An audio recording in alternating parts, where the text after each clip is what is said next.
Welcome. This is the Cisco CCNA ENSA, also known as the Enterprise Networking Security and Automation course.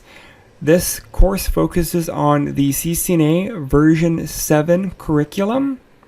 This is course 3 of 3. Moving forward, how do we actually secure a line port with a standard ACL? Well, we already know the appropriate access class. We already know how to assign a standard ACL to an interface. We already know how to set up a standard ACL. So here, you're going to notice that instead of an access group, it's an access class. That's really one of the only differences. We use the access class in our line configuration. So you would go ahead, set up a username, set up a standard ACL, go ahead and go to the appropriate line, and then you do an access class, and normally it'd be the name or the number, and as it is going into the device, that would filter the appropriate requirements. So we could verify by checking or looking at the show access lists and looking at the statistics. So that's all well and dandy if we're talking standard. So how do we do this with a extended ACL? And the entire next section is about extended ACLs. And just like anything else, you can have both numbered or named. If we're doing a numbered ACL, it'll be access lists. If we're doing a named ACL, it will be an IP access list, extended, and then the rest of the port commands. Now again, if you have to filter based off of destination or port number or layer 4 ports, then an extended ACL is what you have to use. So looking at some of our options, if we do a regular numbered access list, we do a question mark, we can do all types of things. We can filter off of protocols, we can filter off of IP addresses. So here's a common mistake on the exam. When you do filtering based off of, let's say, TCP port 20, if you do access list 100 permit IP source destination and you give it a port number, well, that won't work because IP is not associated with port numbers. TCP or UDP are associated with port numbers. So if you're filtering based off of, let's say, port 80, it would need to be access list 100 permit TCP source destination port number. I've actually seen several learners get stuck at that point.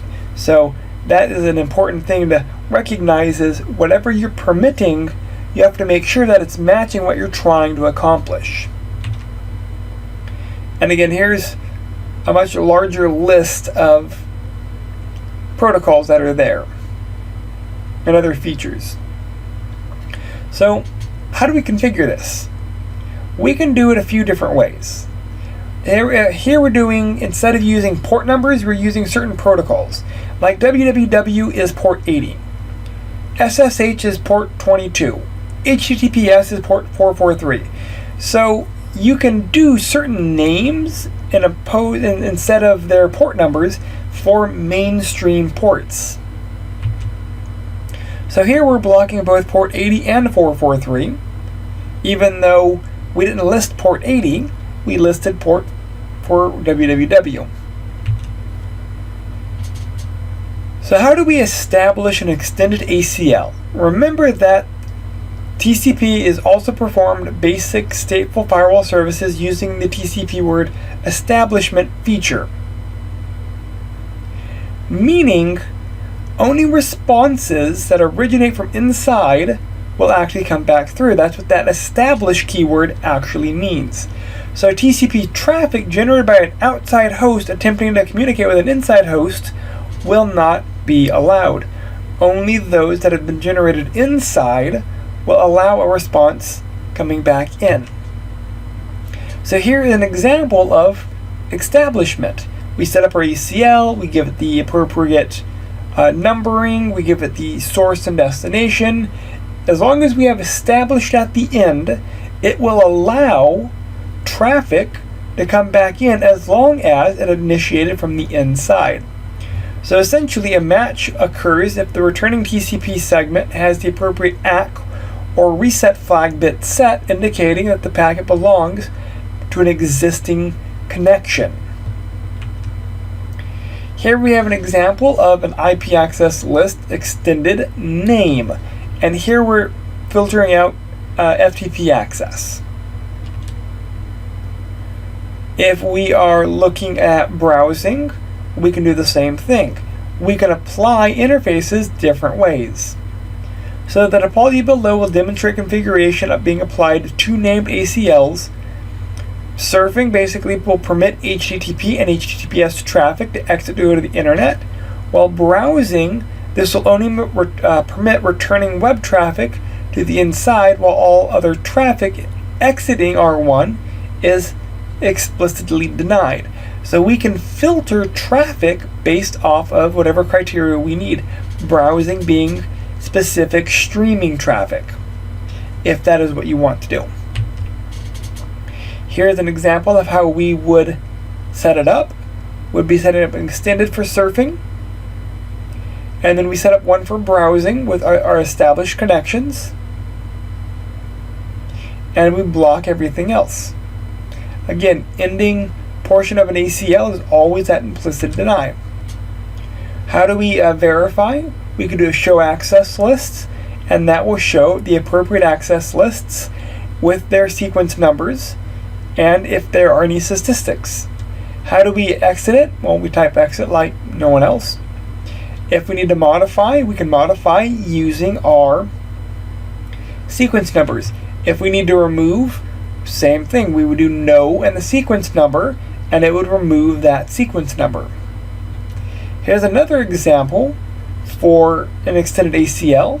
Here we have PC1 only permitted PC1 to send TCP access to the internet, and it denies all other hosts. But it also allows incoming traffic to be only tied to PC1. Everything else would be denied. Here we have our appropriate permits for PC1, for FTP, for SSH, for Telnet, for DNS, for HTTP and HTTPS, and it denies everything else. Again, the order matters. This way, if it matches the first sequence number, the second, the third, the fourth, and so forth, if it doesn't, it will hit the deny IP, and if it doesn't get caught by that, there is the implicit deny at the very end. Even though it doesn't show, it is still there. How do we verify? We do that with 3 different show commands. Here's a show IP interface. We can see the incoming and outgoing interfaces and ACLs that are applied. We can also do a show access list, and that will show us the appropriate access lists with their sequence numbers, and so we have to modify them. We could do a show run. We could pipe in the begin IP access list, and that will also give us our access lists. And that is it for this module. If you got any questions or concerns, please reach out. Thank you.